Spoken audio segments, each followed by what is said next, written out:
ফিরআউন এবং নমরুদের আমলেও এত জঘন্যতম কাজ মনে ঘটে নাই। পিতাকে অস্ত্র ঠেকিয়ে পিতার কাছ থেকে তার কন্যাকে ছিনিয়ে নিয়ে ধর্ষণ করে হত্যা, এই যে ব্যাপারটা, এটা অত্যন্ত জঘন্যতম কাজ, যেটা বাংলাদেশের মানুষকে আসলে নাড়া দিয়ে যাচ্ছে।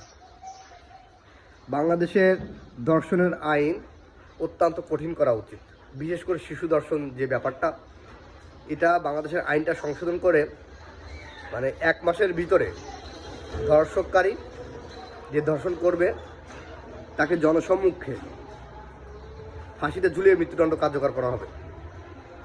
এমন আইন যদি বাংলাদেশে প্রয়োগ না করা হয়, দিন দিন কিন্তু এই যে শিশু হত্যা, ধর্ষণ করে যে হত্যা, এটা বেড়ে চলবে। আপনি কল্পনা করতে পারেন যে আপনাকে অস্ত্র ঠেকিয়ে আপনার সন্তানকে, আপনার মেয়ে সন্তানকে আপনার কাছ থেকে ছিনিয়ে ধর্ষণ করে হত্যা করবে? এটা কোন ধরনের জঘন্যতম কাজ হতে পারে? ফিরআউনের আমলেও এমন কাজ ঘটছে কিনা আমার জানা নেই। বাংলাদেশের মানুষ সবাই সোচ্চার হচ্ছে, বিশেষ করে এই শিশু ধর্ষণ ব্যাপারে। বাংলাদেশের সরকার, বাংলাদেশের আইন প্রণয়ন যারা আছে, তাদের প্রতি দৃষ্টি আকর্ষণ করছি, আপনারা বিশেষ করে শিশু ধর্ষণ হত্যার ব্যাপার যে, এটার ব্যাপারে আপনারা কঠিন থেকে কঠিন পদক্ষেপ নেবেন।